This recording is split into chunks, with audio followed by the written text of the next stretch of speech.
Rant time! Harry Potter book release. Don't worry. No spoilers. Showed up at 7 in full costume for a 9 a.m. release. Devoted, no. I was one of the few to dress up, and I was the best dressed. I'm not being vain. I honestly had the most detailed and accurate costume there. We were told in line that the best dressed person in line gets to open the box and have the first Half-Blood Prince book. So, I'm a shoo-in, aren't I? Wrong. Fucking Moo brings her bratty sprog in at 8:59 a.m. dressed in a generic Kmart cape with stars and glitter and fucking gaudy blah. Twig for a wand. OMG!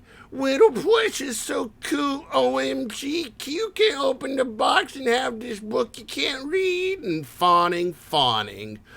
Blatant breederism, etc. The fucking kid won't even remember this. The box opening was mine. Mine! I wouldn't have minded if someone had said, "Oh, look, Sass, you are the best dressed. But would you mind if this landmine amputee opened the box instead?" I would have said absolutely no problem. Go for it. But no. Fucking crotch dropping gets the honor. I'm furious. On principle, of course, not out of any sense of entitlement. Well, yeah, entitlement also, but I worked for it. I deserved it. I made an effort. I spent money making an effort. I showed up early. I will remember and treasure this event forever and eternity. And I'm passed over for an ugly little brat with a sparkly tie. Woo fucking woo. I didn't stab her in the eye with my wand. I wanted to. I talked about doing so very fucking loudly. I was going to eviscerate her mother with the cover of my brand new copy. I fucking hate breeders and child lovers. Fucking go to hell. I'm so pissed about this, sorry. It's just that in 10 years' time, this kid won't remember what she was doing on July 16th, 2005. In 10 years' time, I will be remembering how I was deprived of this nerdly honor by an opportunistic twat breeder and her shitling. I'm hurt. All my life, nothing has gotten to me more than being deliberately ignored or passed over. Honestly, that's the sort of thing that can make me cry in public, or key your car, or viciously murder you and your family in the heat of frustration and never-ending denial. Congratulations, breeders. You win. Edited to add. To all of you who are calling me immature, etc., I'd like to add that you make a very good point, but have you considered go fuck yourself?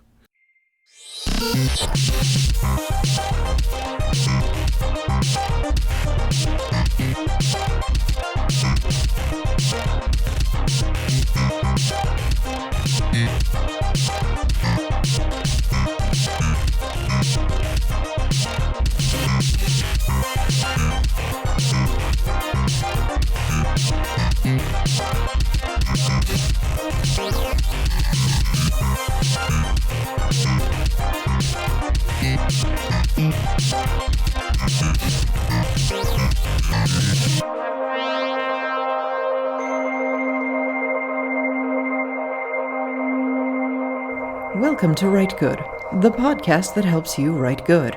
I'm R.S. Benedict. As the world looks grimmer and grimmer, Millennials and Gen Xers retreat deeper and deeper into childhood nostalgia. Adults dominate fandoms meant for children, Steven Universe, young adult fiction, and My Little Pony. And, within SFF, many writers, readers, and editors have begun to treat all media as though it were meant for children.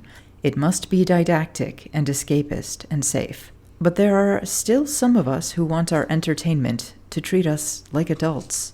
With me today is writer and artist Sloane Leong. Thanks for joining. Hi there. Thank you for having me. Excited to get into it. Yeah, I'm excited too. But before we get into it, would you like to tell our listeners a little bit about your work? For sure. Yeah, I'm a cartoonist and writer. I draw and write a lot of comic books. I've also recently started to publish my own fiction. That'll be out like next year through Fireside and Dark Matter magazine. Nice. And I had a book come out this year, a graphic novel called Map to the Sun, which is a YA slice of life book about 5 girls that are forced to join their school's high school basketball team. And it's about friendship and rivalries and just me leaning into the fun of the classic like sports manga genre that Japan is so famous for, and that is not very prevalent here in the US. So that came out this year, and I'm very excited about it. Nice. That sounds really cool. Let's talk about the infantilization of culture. Let's do that. I'll start off by saying that I don't think there's anything inherently wrong with an adult enjoying media that's clearly meant for kids. Like, I don't think there's anything wrong with an adult who, I don't know, watches Avatar: The Last Airbender or something. Yeah. Like, I fucking love The Dark Crystal. It's very spooky, but it is meant for kids, and I'll watch it. I think it's great. But there comes a point when that's the only thing you consume. When the only media you consume is for children, and when you kind of take over the fandom for this media that's meant for children. Yeah. That, I think, is an alarming trend. Yeah, definitely. Yeah, I was thinking earlier, like, coming from comics, I've also worked in the animation industry. I've done, like, an episode of Adventure Time. So I'm familiar with, like, the goings-on behind the scenes as a, like, team of creators or as a solo creator. And just the way readers and audiences engage with work is also just very babyish. Like, it's just... They only want to engage with it in the sense of, like, a checkbox of, like, weird, like, social talking points, and not necessarily if the actual artwork or cartoon or book is, like, good for them or they enjoyed it, Right. I think a prime example, and this isn't, like, YA, but a good example is where people were, like, really into the Mad Max Fury Road for its, like, feminism, because it featured lots of women. Right. I'm like, yeah, that's good that it featured lots of women. That's really cool. But that doesn't actually have any bearing on if it is a good piece of art. That's a separate thing, But it feels like now it's just very strictly like, okay, is there, like, a brown person in this piece of art? Oh, okay, then it is good. And I don't know, it's just a very strange way to engage with art. Right. Looking at it as sort of a checklist of things to get, and not so much like a holistic approach, I guess. It's just very one-dimensional, and it just completely flattens the experiences that you could take from art if you were to give yourself over to it. And I think this isn't only, like, a reader's problem either. Like, there was a really good article that came out from Larissa Pham recently about how artists, writers, how they kind of take on this almost like a ironic or, like, distanced kind of point of telling in order to be like, oh, well, like, I want to talk about this problematic stuff, but it's just like an exercise. Or it's like, I don't really mean that, So I feel like there's this very strange tentativeness on both ends, like artists worried about delving too deep into problematic content, and the readers too worried of engaging with that in some way. Right. There's a real hesitance, I think, on both sides to deal with taboo or difficult or problematic content. Yeah. I mean, the whole I don't know, outrage over Isabel Fall's short story, I Sexually Identify as a Helicopter, is really a great example of that, because I felt like she was dealing with something that was really taboo and really kind of transgressive, and I thought she handled it in a really interesting way, but you saw so many of the critics who didn't want to engage at all. Yeah, right. Just kind of shut down, and that's a real bummer to see.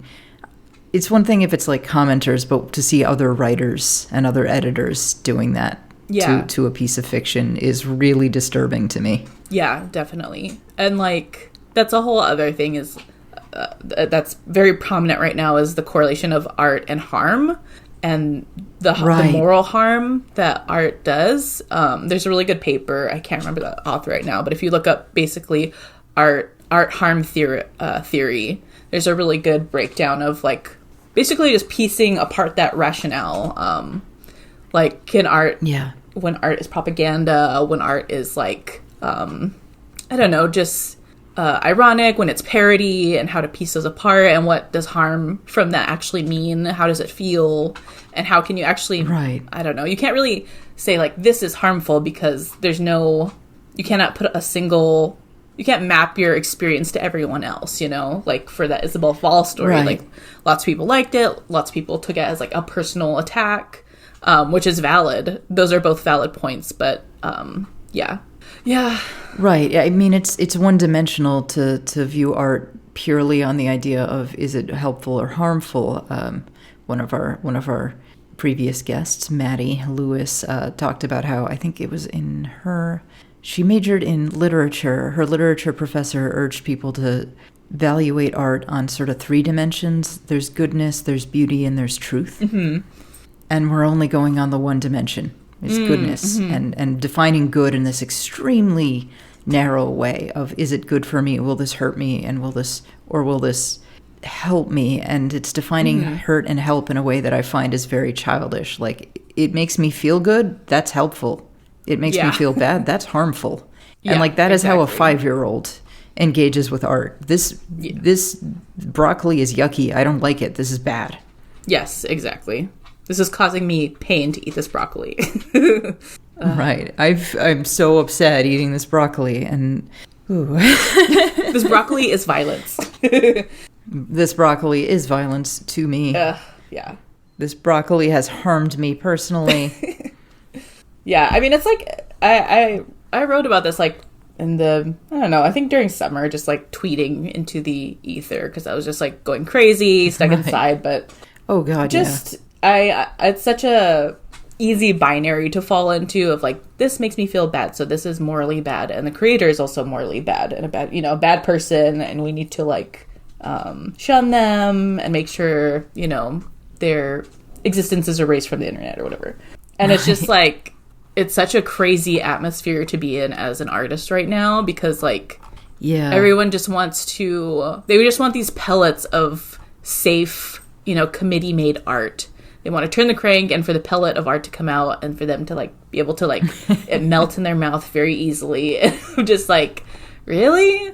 Like, this is how you want to act when people try and take risks? And like, I don't know. Yeah, it's just a world of weak ideas and weak art right now. Here's my consumer product experience. I would like for it to be a very convenient and very pleasant experience. Yes. This is what I want, and that's not the purpose of art. And overall, I've seen expressed over and over that, the purpose of art is to make people feel good. Like, no, it isn't. That is not the purpose of art. Yeah. I mean, there was discourse recently in which some people were asking for books to put in numbers 1 through 5 on the cover. Mm-hmm. To warn people how sad the ending was. 1 is for very sads and 5 is for very happy. And because they want to be able to pick up a book and know what emotions it will generate. What a way to live. And have no surprises. It's just, I don't understand that frame of mind. Like, I want to know how how bland this gruel is. Like, is there a hint of cinnamon? Or is it just like, will it taste like my tongue? I need to know that. Right. I don't like being surprised. Could you not surprise me at all? Yes. Okay. But there's an instinct to avoid pain. And I understand that like sometimes you're stressed out and you want to just have a thing that'll make you feel happy, but it's a little addictive. It's kind of like eating nothing but candy. Mm-hmm. Like, candy's great. I like candy, but you need vegetables in yourself. And sometimes as an adult, you need culturally vegetables, some work that will astonish you or confuse you or frighten you or upset you, and work that embodies the fullness of life a lot more. Mm-hmm. Like, Steven Universe is a perfectly fine show, but that's not what my life looks like. That's not the reality of what an adult's life looks like. And I do commend it for dealing with like LGBTQ issues and representation in a way that's very progressive, aimed at children. But as an adult, that's not what queer life looks like. You're not on magical adventures in space, generally, and often it's not as like cute and bright and sunny, unfortunately, because the real world has pain in it. Yes. And art can help us work through that pain and understand it. And when you're cutting yourself off from that, you're cutting yourself off from the richness of really engaging with the world.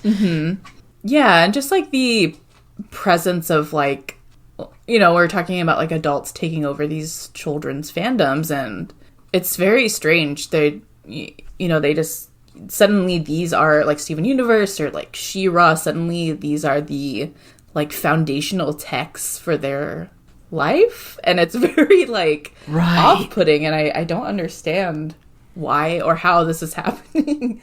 Right. And I feel like it's a little unfair to kids, too, because it's like if you're a kid and you want to be in the She-Ra fandom or whatever, you want to talk to other kids about your favorite show, and suddenly there's some like really weird 36-year-old person joining the conversation. Yeah. It's like, what is happening? Why are you here? You should have a job. What are you doing? Like, yeah. It's weird and uncomfortable, and sometimes it can get kind of serious with issues of like people kind of worming their way into these communities to kind of groom younger people, or you know, imagine you're a little girl who wants to look up pictures of your favorite My Little Pony online. You can't now. All you're going to find is like weird fucked up porn. Like, cool, thanks. Yeah, thank you for that. You know, little kid looking up like, oh, I want to read about Steven Universe fan fiction, and find like some weird, sad angst story about BDSM and suicide. Like, cool, I'm 10. I'm not ready for this. This is a little much for me. Yeah. Yeah, that reminds me of the Twitter thread that like got like, I don't know, like an hour of screen time on that like went viral for like an hour or something, and it was like a list of like, I don't know, 500 tweets about like if your villain has killed like more than 1,000 people, they're not redeemable, so don't bother. And like all these very strange like these strange like not unreal rules for writing stories, and it was just and like not having like, I don't know, like age gaps or whatever, like the classic weird cartoon adult rules. And of course this person was called out instantly for writing like My Little Pony, like rape fan fiction, like within minutes. Of course. Yeah, it's very strange. And I mean, I guess I get the compulsion because it's like, I don't know, when people have no recourse for anything in real life, they're just going to troll. Like that's the only thing that is like a sedative for them, basically, when they have nothing better to do. And these cartoons are like, they're procedurals, they're just like comfortable, and they're easy to take apart. And so it's like, oh, I'll become like a Harry Potter like scholar, and everyone's gonna be, you know, I don't know, it's just, it's sad, it's really sad. And I think it's unsatisfying too, because these people aren't happy. Yeah. As obsessed with as they are with their fandom, they're always very miserable in fandom and really like grumpy and just constantly fucking angry. And it's like, because I think deep down, being a 40-year-old woman whose life revolves around Harry Potter is not a satisfying life. Like, it's not going to nourish you in the way you need to spiritually be nourished by thoughtful art for adults. It's like, again, the candy thing. You're eating only candy and thinking, how come my teeth are fucked up? How come my stomach hurts? Yeah. That's what's happening. And instead of going like, okay, vegetable time, it's just like, you've touched my candy. This is your fault. Yeah. You touched my candy. Yeah, exactly. And also I feel like there's a sense of like, you know, people are like, oh, you know, I just want to read like positive stories. You know, I want to go back to, you know, there's nostalgic for times when like, you know, stories had like a magical, whimsical element to them.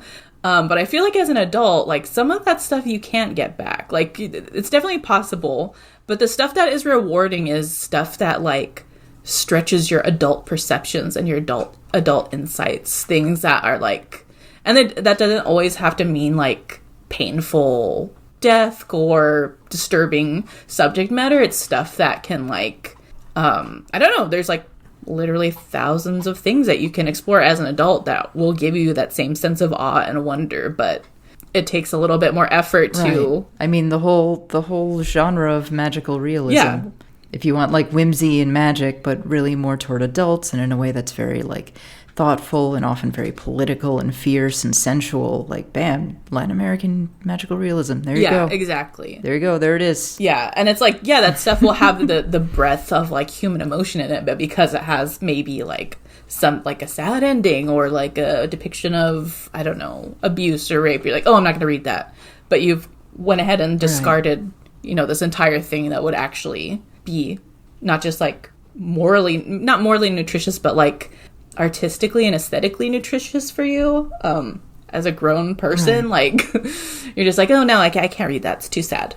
I'm gonna stick to Legend of Korra. That's for me, my fifth rewatch.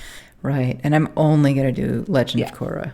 I will only watch cartoons. Like, what are you, come on, you can't even watch The Queen's Gambit, can't even watch that. It's chess. How scary can it be? It's probably fine. I haven't seen it. I've heard it's really good though. Yeah, and I think too, like, I think adults feel safe consuming that as well. Like, because I feel like there's, like, a good Hart's law going on. When, you know, like, when a measure becomes a target, it ceases to be a good measure, right? So if society, you know, if culture is, like, measuring people on the political correctness of the media they consume, then you get people watching cartoons, reading golden books. You know, they're like, oh, okay, I better just stick to the MC, you know, Marvel movies, because that's, you know, everyone's watching that. That's fine. The idea that the media you consume makes you virtuous regardless of who you are in the real world. And, like, no. Exactly. And then you want to have adult conversations because you're like, okay, this is a children's cartoon, but there's all these hidden, like, themes, you know, because you're, like, kind of covering your intellectual ass a little bit. Right. That's how it feels like. I don't know. Right.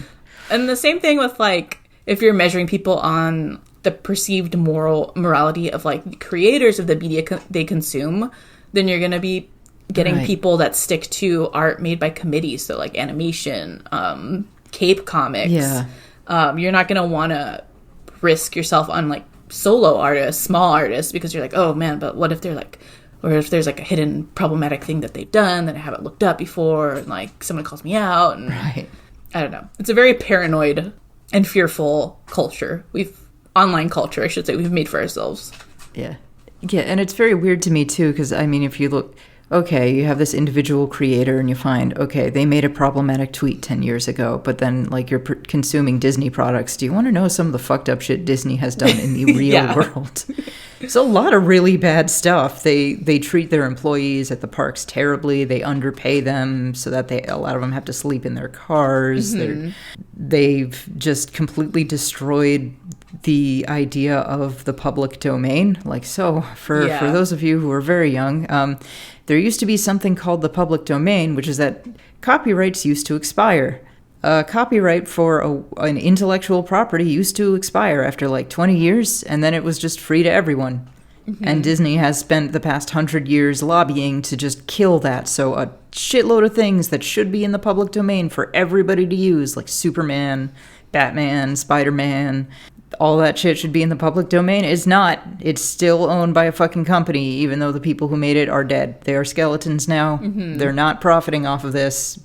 Yep. And that's just such a blow to everything. Like, guys, you could make your fan fiction canon if it wasn't for Disney. All that weird fucking fanfic you write, that could be officially canon now. if it was for public domain, you could put that in books and sell it. But Disney is stopping that from happening, so maybe you shouldn't like Disney anymore. Yeah. But then what will they watch? I think it's also very easy to just be like, you know, this is like a faceless corporation. There's no one you can like pin down for, you know, their problematic content or the actions that this company has taken. So they're just like, it's like whatever. But this single queer artist over here, they tweeted something weird one time, and I can actually make an impact on their personal life by tweeting about it or, you know, doxing them or whatever. Right. You wrote a weird story some years ago. You you liked someone else's booty pic. Yeah. Who is significantly older than you, and that's Yeah. God. There's also the side of, is this harmful? But also, this is too hard or this is too boring, and that's something that's spilled out of YA discourse recently. This is going to be in the distant past by the time this episode comes out. But there was a very big public discourse on how classics we're assigned to read in school are too hard, so we shouldn't assign them. Right. Because difficult books are hard and boring, and it's hard. It's too hard, so we should give people something easy. And it's like, bitch, learn to chew. I'm sorry. I saw that thread, and like the part about that. I was just saying, there's a tiny mote of truth. Like, yeah, we should definitely question the canon, but right. There's also equally as difficult topics in books written by historical people of color. And that you need to, like you said, these books are upsetting. Let's add some Toni Morrison. That won't upset anybody. There's nothing upsetting in Toni Morrison's it's totally novels. just like happy ending. I'll rate it. I'll give it a number 1. She gets a number -5. Holy fucking shit for the bluest eye. Jesus. Yeah, I'm also like, are they just saying this because they are YA writers and they want their books in there? Like, I can't take this at face value, because I'm like, you have a vested interest in getting your books in schools, so right. There could be a bit of that. Like, no, you should throw out this stuff and force children to read my book and buy several hundred copies of it. Yeah, exactly. Like, okay. Yeah, one of them was like, Gilgamesh is so long and boring. And I'm like, Gilgamesh is not long at all. What are you talking about? And it's a lot of stuff happens. There's a dude bangs a prostitute for 7 days straight, first of all. Yeah. Then he gets killed by a bull from space. What a snooze fest. He fucking fights a space bull. How is that boring? Like, that's awesome. It has the greatest, earliest bromance in human literature. Like, it's a foundational text. I love this. God damn it. God. He gets killed by a bull from space. Like, that's why is that boring to you? That's all you need, like, right there. Yeah, I don't get it. And it's like, I don't have, I've read some YA. I don't read it as often now. I don't have any sort of opinion on if people read it or not. I watch a million trash movies, like, every year. I like watching movies, and it's the same thing. There's very often little quality to them, but they're, like, sometimes entertaining, and anyway, I don't care what people watch, but I wouldn't, like, I'm not trying to, like, make it like, oh yeah, you should watch every, right. I can't, I'm, like, blanking on, like, a million directors, but you should watch every Blumhouse found footage horror movie. All of those deserve Oscars. None of this other shit. Bong Joon-ho, get the fuck out. We are watching Hell House LLC Part 3. I'm gonna watch and that is gonna win Best Picture. Yeah, I'm like, watch these 10 movies about a haunting over Zoom. They're like peak cinema. Okay. And yes. like, I'm like, I watch Unfriended 2. Yeah. I'm like, why do you have like such immense guilt about it? And then also, why do you have to, like, lionize what you're reading or watching? And just like, it's just like such an insecure way to like consume things. And it's so, I don't know. It's very strange to me. I'm perfectly happy to accept the fact that Hell House LLC Part 3 is not a great film. I watched it. I enjoyed it. There's a spooky clown in it. It's fine. Nice. Yeah. It's good enough for me. Yeah, totally. I don't need to be congratulated for watching that nonsense. I haven't, my like recent graphic novel is for young adults. It features like 17-year-old teens. And I've mostly gotten great, like, reviews for it, but, like, one thing that I've noticed is a lot of adults, and some were teachers, some weren't, but they didn't like that, like, in one of the scenes the girls are trying to smoke. Oh, that's so real, though. Yeah, just like, oh my gosh, it's like fun, exciting, kind of rebellious or whatever. But these people didn't like that I didn't like show that it was bad somehow. Like, I don't know how they would want, like, they do get in trouble because they get caught because they're smoking during like school hours. Right. But that's just sometimes what happens. And I wasn't, but they're like, yeah, you need to like put that, there's like, what do you call it? Like a disclaimer that you shouldn't smoke. Right. And I'm like, what? Have one of the characters like turn facing the audience going like, according to medical research, cigarettes increase your chances of lung cancer by percent. Yeah, just like pasting that in there in the middle of the book. Right. And yeah, it was just very strange. Like, I'm like, I don't think people even like, I don't think young adults are looking at books and being like, oh, like this is telling me like what is good and bad in life, and I'm going to do this thing that is not clearly marked bad and harmful. Right. Like, I don't know. It's just, I think it's like very condescending, like both for young people, but also like when people are like, oh yeah, this is like very harmful, and like why are you like reading stuff with this like imaginary victim in mind who is just like made of glass and trauma and like who is 5 years old too, because even children are more resilient than adults give them credit for. Yeah, totally. Like around age 10, 11, you start to understand mortality, and kids that age get a real morbid streak. They get obsessed with death because they finally realize like, oh shit, this is a thing that's going to happen to me and my parents. Yes. And they like get totally fucking obsessed with it, and it's all like every kid turns goth for a couple of years. Mm-hmm. And there's nothing wrong with it. It's totally natural, but they're going to seek out stuff that kind of reflects that. And the idea that like they can't handle a story where a character dies, like, no, yes, they can. They absolutely can, because this is the age where they are, and this is completely developmentally appropriate. Mm-hmm. Yeah, like, totally. Even a child is beyond that. Mm-hmm. Yeah.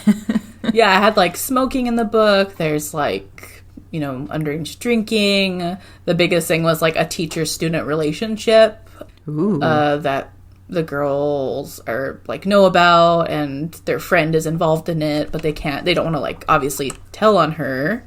And they also, the girl's like, the girl in the relation, like not, I don't want to call it a relationship, but in this, toxic dynamic is like quote unquote in love with this teacher, and by the end she does like extricate herself from him, but he like, they're not going to call the cops on him, because all the characters are like young women of color, and like that reflects my perspective of like, no, I don't trust that, I don't trust in the justice system to like uphold And that's realistic. That's how it often is in real life. Yeah, like these things are going to happen. Overwhelmingly, that's how it usually happens in the real world. And like I could make it like, oh, and then, they told the principal, and then, they told a helpful adult, and they got the cops, and that guy went to jail, and, that would have been nice, but that doesn't reflect my reality. And, the story is about me dealing with my reality.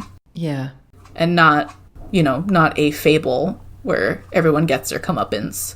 Right, and for me at least, as fun as escapist media can be, when I see myself really reflected in art, it's a million times more gratifying, even if it's painful. Just like feeling seen, it's rare, and it's astonishing and wonderful and terrifying, and we deserve it to ourselves to seek this out and be able to get this. Yeah. And you're not going to get this as a 36-year-old woman rereading Harry Potter and the Sorcerer's Stone for the 8th time. Yeah. Not going to happen.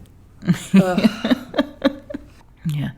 Now, we've talked about this a little bit more, but dealing with taboo topics, I definitely, both of us, it sounds like our work goes into topics that's taboo or transgressive or difficult. And I feel like I've been advised not to do that by other writers. More recently, I was writing a story that dealt with loosely the myth of the changeling, and I was suggested by other people, don't talk about changelings because the history of belief in changeling is rooted in ableism and fear of people with autism. Not now, I could understand someone saying, hey, be aware of this baggage that's associated with that because, you know, you might step on someone's toes, so be careful. Like, that's a reasonable thing to say. Right. But no, don't touch this at all. Yeah. At all? No? What? No? Yeah, I think that's pretty standard advice nowadays. Like, I find disturbing. Yeah. Yeah, just don't touch it. But I want to touch it. I want to do that. And I'm very glad I ignored that advice and ended up writing the story because it turned out really good. I'm gonna plug it now. Nice. It's called The Fairy Egg. It's in the October-November issue it's in the September-October issue of the Magazine of Fantasy and Science Fiction. Ooh. And it's eligible for awards this year. So if you want to nominate it for the novelette category for a Hugo, fucking nominate it, please. Awesome. But the idea to me, don't touch it or touch this in a way that's very superficial and easy. Oh, I'm sorry. Is that a cat interruption? That's a puppy interruption, sorry. There's a puppy interruption. Sorry That's about okay. We are a pro-animal podcast. I'm surprised you haven't heard my cat screaming yet. He's being quiet suddenly. Now, a lot of SFF writers I've seen do want to talk about issues like sexism, like racism, or even like rape culture, but because they're afraid to deal with it in adult ways, we get these very simple fables, these allegories. Right. Like, so many stories, like Bright is an example of like, what if racism was orcs? Right. Like, thanks, Max Landis, brilliant idea. Yeah. That's why you deserve money. Yeah. Like, it's turning racism or an issue like racism into these really simple, blunt allegories, it's kind of like handling it like that story about the star-bellied Sneetches by Dr. Seuss. Right. And that is okay if you're telling a story to a child. Mm-hmm. But if you're an adult, you need more than this. It levels out social and historical context and material realities. Yeah. And it exists in a way that's there to make the reader feel good without examining themselves. And I'm guessing you have a lot to say about this. Yeah, for sure. I mean, coming from comics, which I feel like are pretty traditionally about a singular superpowered good man versus a ugly bad man. This is very common even in artists who I consider to have a more sophisticated sense of storytelling. Like, there's definitely a fetishization of this sort of narrative setup. Right. I mean, this isn't like a new thing, but I feel like like people don't want to be authentic or sincere when they're engaging with something. And I feel like that comes back to the sense of like paranoia, of like the missed joke, of the missed subtext of maybe something that's problematic, so they only feel safe really consuming and making things that are very didactic. Right. Like the orcs and how they're like, and like that's, I don't know. I feel like, again, you can fall, like orcs are now like, they have like a very, like since Lord of the Rings, it's a very like indigenous influence in how they're styled. Yeah. And, like there's, all of these silly, I don't know, like fantasy tropes usually map onto some ugly real life stereotype that white people have created. But yeah, it's just very unsophisticated and childish, and it's very tired. Yeah. It's a drag.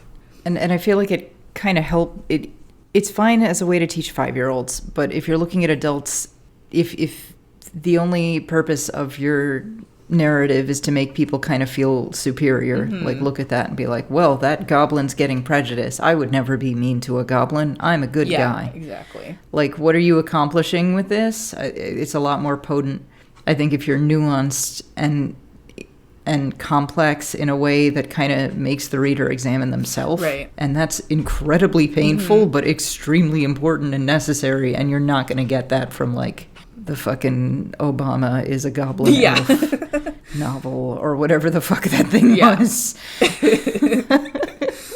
Yeah, again, it's just like straight baby brain, the comfort of only dealing in, infantile topics with like an inch an inch worth of depth to it. Yeah. I feel, I don't know if there's like this a specific type of person that falls into this, but like people that grew up thinking, like being told that they were like so mature for their age. There's a sort of like, or like a gifted child. And, you know, it's not that they are mature, it's that they're like well trained, you know, they're like very dependent on, you know, they're not sensitive, they're dependent on rules. And anything outside of that is like, it's a bit too chaotic for them, you know?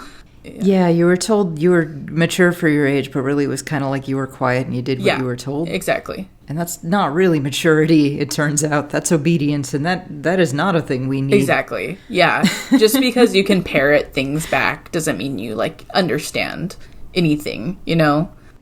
Yeah, and I'm guessing a lot of SFF falls into that, because a lot of SFF are shockingly huge nerds. Yeah. Yeah. Who would have thought? That's definitely not me. That does not describe me. Okay, so why don't we move on to the next topic of what does it mean to write like adults, or what does it mean to read like an adult? We've talked a lot about like baby brain. Right. But what does it mean to make work that's kind of mature and thoughtful? And I want to stress that it's not about the topic you discuss. It's really how you deal with it. Like, I've heard people argue that the series Avatar: The Last Airbender isn't a children's show because it deals with serious stuff like war. And like, yeah, it does. It does deal with some serious stuff like war, but it deals with it in a way that's very clearly meant for kids. Right. Which is fine because it's a kids show. Yes. It's great. It is a terrific kids show. Wonderful children's show. Yeah. But that doesn't mean that it is for adults. Right. And so writing for adults isn't also about putting in as many titties and swears as possible. That's kind of adolescent shit. Although, you know, titties and swears are great. Right. Yeah, I mean, I feel like nerdism is about symbology and signifiers, you know? And I feel like that's the easiest form of making a story, and that's what nerds love because it operates like on a level of obsession, so that you can, like, you know, collect the figures and the t-shirts and right, and that stuff is safe. And it's very, very thinking of it in terms of computer programming or a video game. Like, you do this to get the magic sword. Yes. And it's kind of like, here's the procedure that I follow, and the programming means that this is the thing that will happen. Yeah. And life is so much more complicated and messy than that. Totally.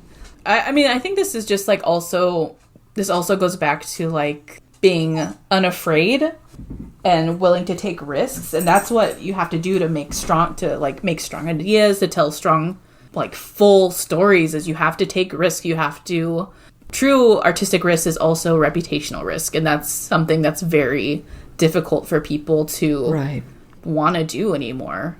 I mean, the market's so brutal, it's understandable why people would not want to take risks of losing an income stream. Yeah, totally. That's a big ask. Yeah. And there's such a strong, when you have a strong idea, there's a corresponding, like, empathy load that you have to do this, because like weak ideas, you can tell they're weak because you're like, oh yeah, this could be like generated by like any algorithm, you know, it doesn't feel like it's from a person. But when you have like the variance, when you have the depth and dimension that, you know, a strong idea and a single mind executing it has, that takes a lot of effort to be able to, like, okay, what is this person like trying to say here? And I don't know, I just think that's really important. If you want to have good art, the audience has to put as much effort, you know, into understanding and like sincerely engaging with it. And it's, yeah. Mm-hmm. And it's like our work is also like kind of like not controlled, but like it's in this sea of like perceptual context. Like people aren't just like taking in, you know, art and stories, they're also perceiving other people taking it in. And so you have this like social connection as well. And so your choices become even riskier because suddenly you have like another avenue of like, what's the word? Like not sensitivity, but like because everything is Right. your readers are interconnected. You're like, oh, but you didn't notice, like, didn't you notice, like, this character said this, and that's, like, pretty problematic. So suddenly you're like, this thing that you thought was like, oh, this is not a big deal, and they're like, oh, actually someone caught this, and now I agree with them that this was, like, problematic. And Right. it's an interesting atmosphere to make things in. There's, like, a lot of, like, it's like a creative evolutionary pressure, and it's kind of like bearing down on anyone who wants to take risks with their art, or touch on topics that are difficult. Yeah, and I feel like, at least in social media, there's a really good way to gain clout is to, like, attack another creative for doing something naughty. Yeah. It's like people kind of treat it as, like, okay, first day in a prison, start a fight with someone to prove that you're strong. Yeah. That way people won't fuck with you. Like, that's how, like, publishing is, that's how people treat it. Like, I don't want to treat it like that, as cantankerous as I am.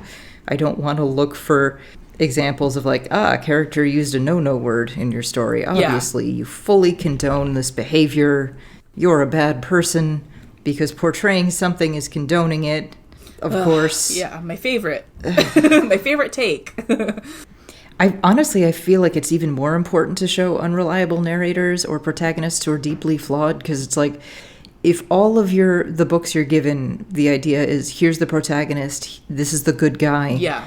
this is your role model, then that's how you kind of start to see everything. Mm-hmm. Definitely. And you don't critically examine anyone, and it makes you way easier to lead. It makes you way easier to sort of deceive and overlook somebody else's faults and flaws, and it makes you a lot easier to be a victim of propaganda. Yeah, totally. It doesn't teach critical thinking at all. It's very dangerous, I think, to raise people purely like that. Yeah, for sure. Like, you look at propaganda art, like, the hero's not flawed. He's always this empty, perfect guy. Yeah. You're not supposed to criticize him at all. And No, he's the perfect man. because that it's supposed to build mindless followers. Yes, exactly. That made me think of Russell Williams. He did this on LA Review of Books, an article entitled "Against Happiness" that I really liked, and he was just talking about how books that, like, kind of, like, make you feel bad. Oh, hold on, let me let my dog out. He's crying. Sorry, one Oh, he's whining. Cry baby. Sorry. Oh no. I realize my audio might be a little muffled too, because I've got a cat between me and the microphone. He's currently in my lap, being very cute, Sorry about that. being a baby. Ugh, That's such okay. a major baby. The cat has been messing with my microphone, and if you've heard, like, a little, like, weird sort of jiggling sound, that is the cat shaking his head. Cute. You might hear that. He's in my lap, being very blissful, and my arm is falling asleep because I am holding A him. cuddle bug. He is a little prince. He is a baby. Love a baby. Okay. What was I saying? Oh, yeah. So this article, it's called Against Happiness. And basically it talks about how the feel-bad film, he's talking about movies, but it creates and then kind of deadlocks our desire for a catharsis. Yeah.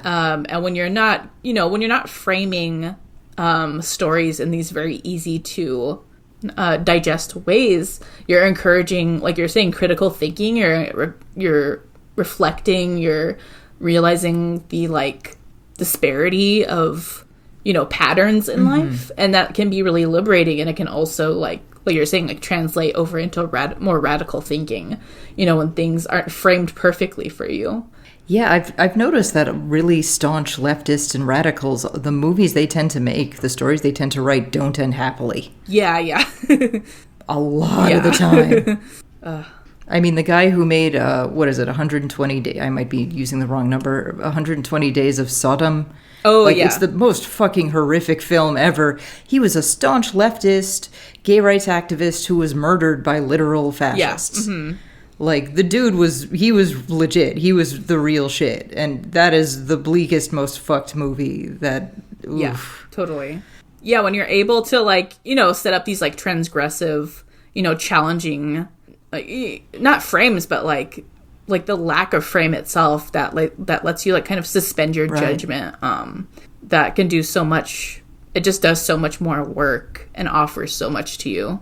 there are certain things that, okay, maybe the book doesn't like slam your dopamine button every 2 seconds, but I know I sound like Calvin's dad or something, but there is this incredibly rewarding feeling toward working through something difficult and really unlocking its secrets that's just absolutely delightful.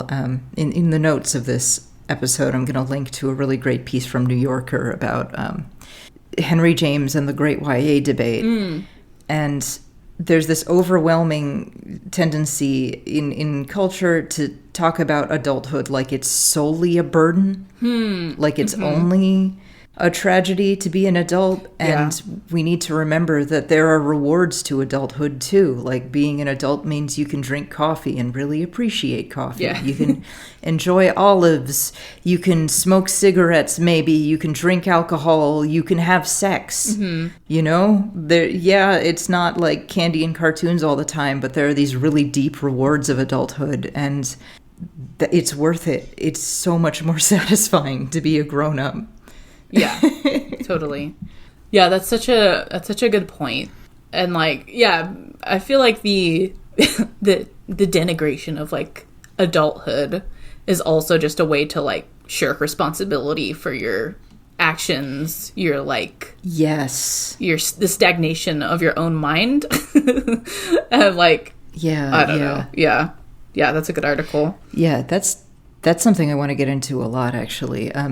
Now, I understand why people kind of want to regress into childhood, because, like, the world fucking sucks. Like, shit's hard. There's a plague. Everybody's out of work. Like, the oceans are getting really hot. It's terrifying. And I completely understand wanting to curl up into a fetal position under a blanket. I fully understand that. But I think it's really important when we're looking at this and trying to comfort ourselves to ask, whom does this infantilization serve? It does soothe you. It does soothe you, at least temporarily. But looking at the world, looking at power structures, who does this serve? This, and one thing that can help is to look at like money and kind of who's pushing this. Like if I want to put on my like very leftist blunt hat, say like the evil corporations that are ruining everything, like they're perfectly happy to help us do this. Like corporate marketing, they love to use this like cute twee kind of precious speak in ads or in apps. You know, the Duolingo owl bounces up and down and tells you like, great job, you're learning new things. And like Grubhub will be like, you've had a bad day, you deserve a treat. Yeah. You were good. You can have a treat. Sorry, my cat is stirring right now. He heard the word treat, and he's like, treat? What? He's like, tell me more. No, I'm sorry. I'm sorry. I got your hopes up. I'm sorry, kitty cat. Yeah, that's so true. People are very, very happy to sell it to us, and I feel like it's really important to look at this historically. Like, look historically who has been treated like a child, who has been infantilized throughout history, and how and why. And it's never a good thing. Like the status of women all the fucking time. You know, women treated like children in the Victorian era, like, no, women are too fragile. That's why they shouldn't vote. It will hurt them. Women shouldn't be able to ride trains because, you know, your uterus will explode if you ride a train going over 20 miles an hour. And yes, the doctors actually said that this was true. I'm not making this shit up. Even today, like I do a lot of looking up of like recipes, and especially I try to eat healthy, so I look up like healthy recipes, and so much of it is written aimed at women in this weird like sexy baby voice. Where it's like, hey girls, these super yummy treats will give you a nummy flat tummy. And I'm like, what the fuck? I am a grown woman. Horrific. I don't have a tummy. I got a stomach. I got a gut. I have perhaps a fupa, if I'm honest with myself. Like, I don't have a tummy. I'm grown. Please talk to me like a woman, not like a weird little kid that you're trying to seduce. Yes. Ugh. And I know, and women also sometimes fall into the like sexy baby voice. I kind of fall into it sometimes. I realize when I'm like delivering news, when I'm delivering information that I know is going to make someone in authority angry, I'll sometimes, my voice will get kind of high and I'll do a lot of up talk and sound like a girl, and I realize I'm doing it and I fucking hate the fact that I'm doing it, but I am doing it and I understand why I'm doing it, because it's like, please don't take me seriously enough to get mad at me and hurt me. Yeah. And, like, I can't blame people for using that, because, I mean, I fucking use it sometimes, too, involuntarily, even when realizing I'm doing it and hating myself for doing it. Yeah. But it's a symptom of something that's bad. It's a symptom of, like, this is not empowerment. Yeah. No. It's fear. A child woman. It is fear. Like, the fact that we have a term man-child, we don't really have the equivalent for women, kind of tells us, like, we don't really want women to be adults because we don't want the maturity and strength of adulthood in this group. Yeah, for sure. So I think another really big example is just through racism with imperialism. I mean, Rudyard Kipling in his poem White Man's Burden referred to... Ooh, cat. Okay, cat got a jump. Referred to the people England was, invading and committing genocide against, just half savage and half child. Because if you frame people as children, it means like, well, they need us to guide them and teach them, quote unquote, civilization, because England's a fucking great cultural example to follow. It's such a good culture. Yeah. It's like island that's populated 90% of like turfs. I don't know. Yeah. Yeah. And in the U.S., Martin Luther King talked about how it just frustrated him so much to always be addressed as boy. Like, no matter how old he was, a white person would always address him as you there, boy, not sir, not mister, but boy. Like, there's a reason civil rights activists held up signs that said, I am a man at rallies, not signs that said, I am a small bean. Yeah. Ooh. Oh my god. I just saw a tweet that like exemplifies this, that going around. It's like someone's like, please, police reform, please. And then there's a tweet like screen capped and it's like 10 instances of Tom Nook being racist called out. Like, I'm like, okay, but please, can I have police reform? Like, yeah. Right. And just in general, like, I understand the impulse toward infantilizing yourself or retreating into childhood, but you have to look at where this is coming from and who wants this. And when you do that, you see, like, a rather sinister pattern. And yeah. I understand that it's hard to resist that, but when I see people willingly, happily, gleefully participating in their own infantilization and even fighting against someone who argues, you gotta grow up, like, I find that so disturbing. Do not participate in your own degradation and disempowerment. Yeah. Don't fucking do that. Yeah, for sure. Yeah, I'm trying to think of, like, I mean, like, in comics, I feel like this manifests in a very, like, people want more, like, representation, which, of course, of course. valid want, but instead of, like... Yeah, it's a good thing. Not, like, making your own thing, but the strategy that is chosen is to get into fandom, and then you kind of like rally for like these giant franchises to include you. And so it just, I don't know, it just doesn't mean anything to me when you have like, okay, this like Captain Marvel is like a little Indian girl now. Don't worry that it's funded by like the Navy, the Raytheon or whatever. Yeah, the military or anything. Look you're represented. Like, there's just like this like dissonance that I see totally ignored just because you're like, oh, a brown girl like me, yeah. Now I can be a mascot for the military-industrial complex. Yeah. Woo! Oh, God.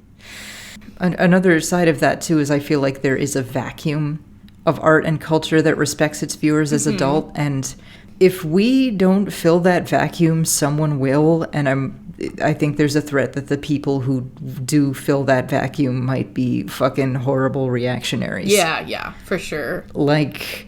And corporations.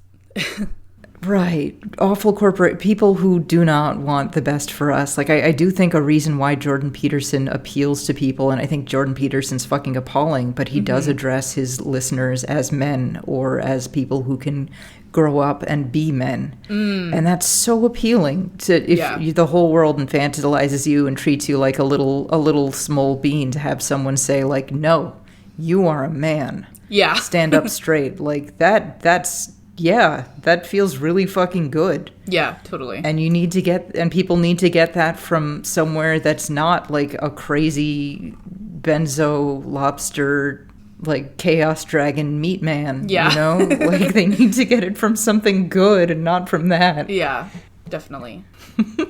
Ugh. I'm just like cringing thinking about that. And you mentioned the abdication of responsibility. Mm-hmm. Do you want to talk about that a little bit? Because I've been talking your ear off. Oh, no, it's all good. Well, I just I agree with everything you're saying. Yeah, I mean... Okay. Yeah, I don't know. I think it's just, again, just like this deeply instilled fear, social fear of taking charge of anything, I don't know, also kind of making, like, maybe your, like, mental illness or other things part of your identity. Like, oh, I'm too, like I have anxiety, so I can't, do these adult things. I can't, like, take care of things. I can't handle protests, like... Right. And I think that's another interesting thing that's kind of developed within maybe the past decade is like kind of like a therapy culture where people have the language of like trauma and, PTSD, and people have more like granular vocabulary surrounding that. But I don't feel like that's, I don't know, like it's helped at all. Like I feel like you're just like it's just more excuses. Not that those things don't exist, right? But yeah, they're real. Yeah, it just seems like they're more prominent now, and when people discuss who they are and what they can do. Right. Like, I'm sorry, I can't boycott Amazon because I have anxiety. Like, cool, thanks. Yeah. That's helpful. Thank you for that.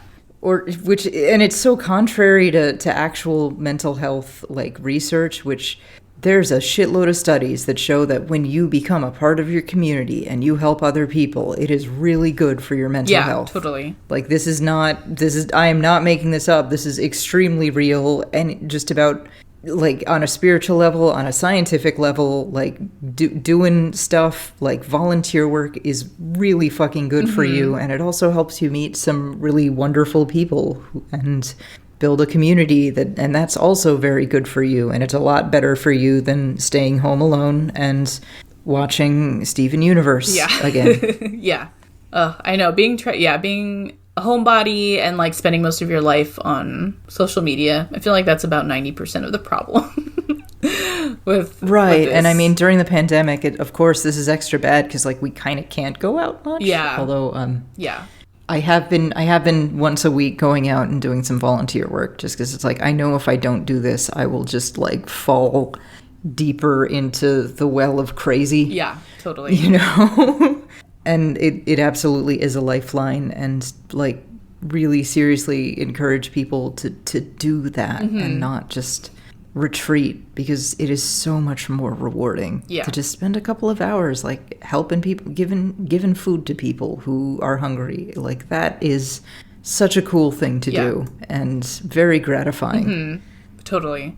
And also, like, like I have my own mental illness, I have depression, and like, these like stories that are, like if I'm watching like, I don't know, Moana or something, like that's not going to teach me that like, actually you're gonna perpetually have this disease and it's gonna be a struggle, like it's just like, oh yeah, you try, just give it your best shot and you're gonna succeed, like, these very flattened idealized narratives, and like I'm like, oh, okay, that's not true.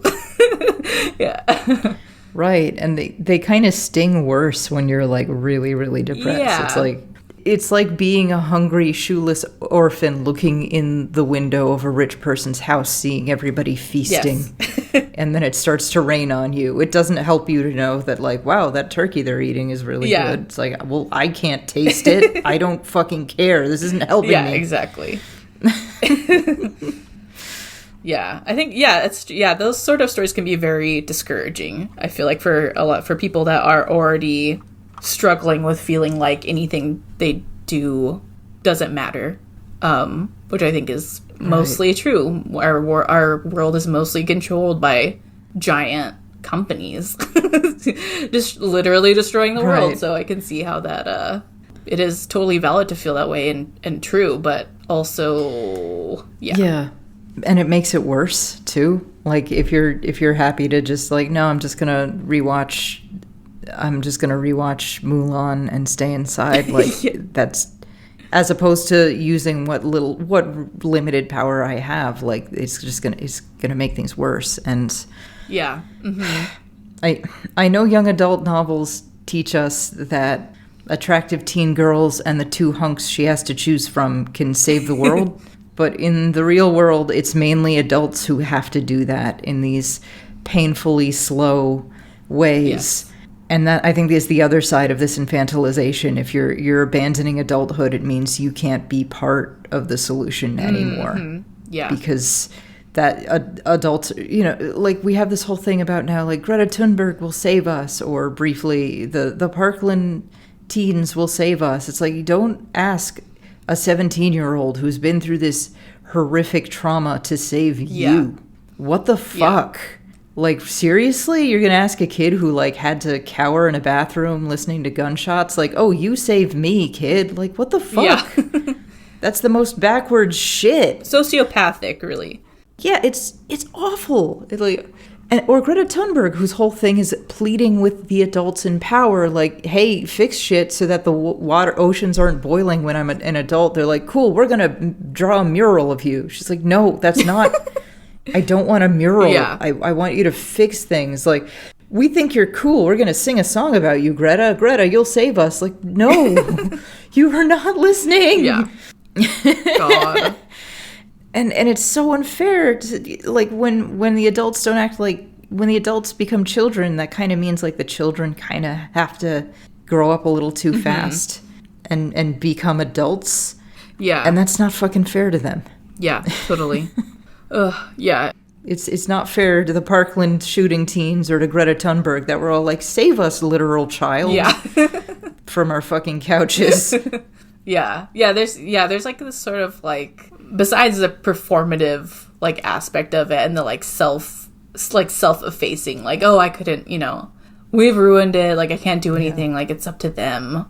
Yeah, this mindset isn't helped by any sort of young adult, the standard narrative framing that is used for that. Like, right. I will single-handedly save the world and pick one of the two hunks and everything will be awesome. And in real life, activism is incredibly slow and frustrating, and you make very little progress day to day, and it's incredibly necessary and important, but there's not like one great big climactic moment and then it's like, okay, we're done. Yeah, exactly. Yeah. We don't have to do this anymore forever. Everything's fine forever. Yes. Yeah, when you're strictly reading stories that are all about like instant payoff and like maximally expressive, characters, then you're like, what? Life is like about endurance and like eating shit and doing that over and over again? Right. What? It doesn't prepare you for it, and it in comparison the world looks even worse, so you avoid the world even more. Yeah, totally. And it just cycles more and more and more until you're just completely checked out and your only, I don't know, activism or engagement with the world is to like yell at 12-year-olds on the internet because their fan fiction of Korra was wrong. Yeah. And it's no good. And it's no good. Yeah. It's rough out there. It is rough.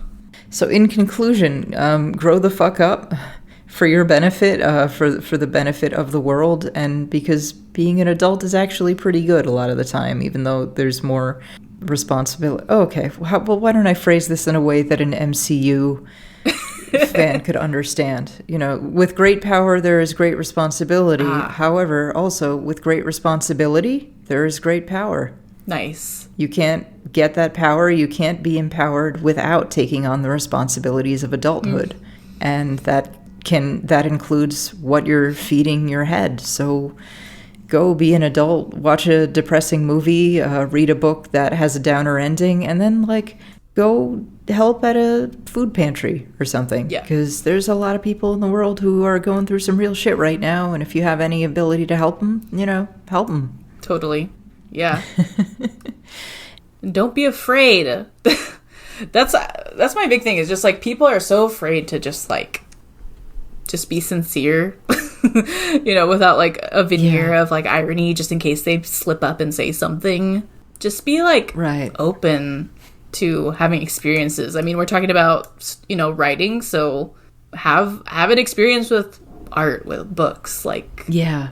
Don't be intimidated by them. Yeah.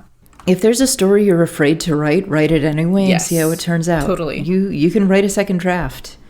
If it's something that's taboo, still try it. It might be fucked up, but you can look at it and fix it and maybe get a second opinion and from someone patient and understanding, and figure out how to get towards something better, and that's good. Don't just run away from any creative or artistic challenge. Don't fucking do that. Yeah.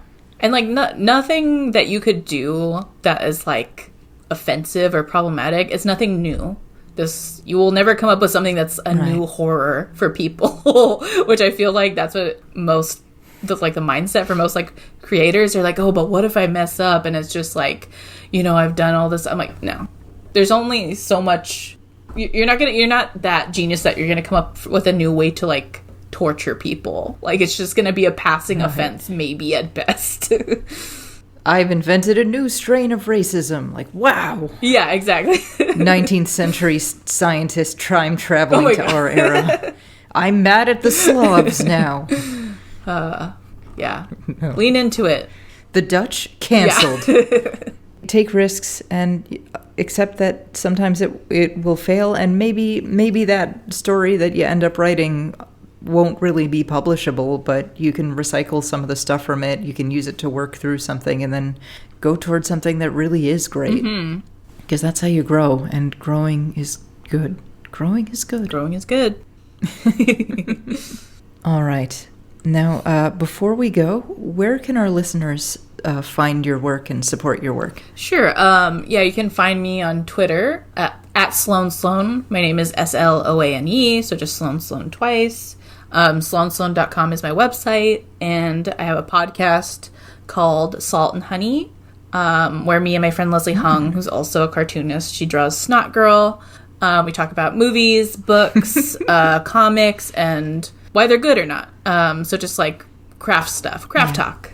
That sounds great. Awesome. And I will include links to that in the episode description. So check them out, listeners. Thank you so much for coming on the show. Yeah, thank you for having me. Yeah, it was great. Yay. And we'd love to have you back anytime. Yeah, that was awesome. I love to yell. Yeah. Thank you for yelling with me. Yeah, yelling's fun. Especially during the pandemic. It's talking to a person. Yes. I remember this. Talking to people. Holy shit.